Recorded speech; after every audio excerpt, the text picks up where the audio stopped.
નમસ્કાર, star India TV ન્યૂઝમાં આપનું હાર્દિક સ્વાગત છે। આપ જોઈ રહ્યા છો સ્ટાર ઇન્ડિયા ટીવી ન્યૂઝ, સત્યની વાતે સત્યની સાથે। શ્રી સુરત તાવીસી મૂળ ચાતુર્વેદી બ્રાહ્મણ પરિવાર પ્રગતિ મંડળ બાલ મહિલા યુવા સંગઠન દ્વારા પ્રગતિ પ્રીમિયર લીગ ક્રિકેટ ટુર્નામેન્ટનું આયોજન તારીખ 22/12/2024 રવિવારના રોજ CK Pithawala college of engineering and technology Magdalla Surat મુકામે કરવામાં આવ્યો હતો।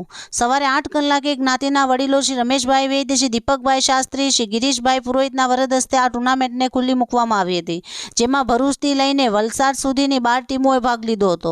આ ટીમોનો ઉત્સાહ વધારવા Shri Chetanbhai Bhatt, retired deputy commissioner Surat મહાનગરપાલિકા તેમજ 300 થી 350 જ્ઞાતિજનો હાજર રહ્યા હતા, જેમાં ગિરીશભાઈ પુરોહિત, શ્રી પ્રદીપભાઈ નાયક તેમજ તેમની ટીમ અને મંડળના કારોબારી સભ્યોએ ઉમંગ અને ઉત્સાહભેર કાર્યને સફળ બનાવવામાં તન મન ધનથી સેવા આપી હતી।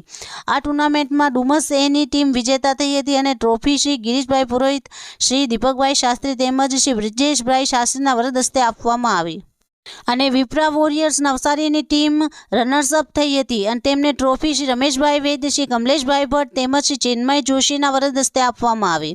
શ્રી રમેશભાઈ વૈદ્યને ક્રિકેટમાં યોગદાન બદલ તેમનું પણ સન્માન મંડળ દ્વારા કરવામાં આવ્યું હતું।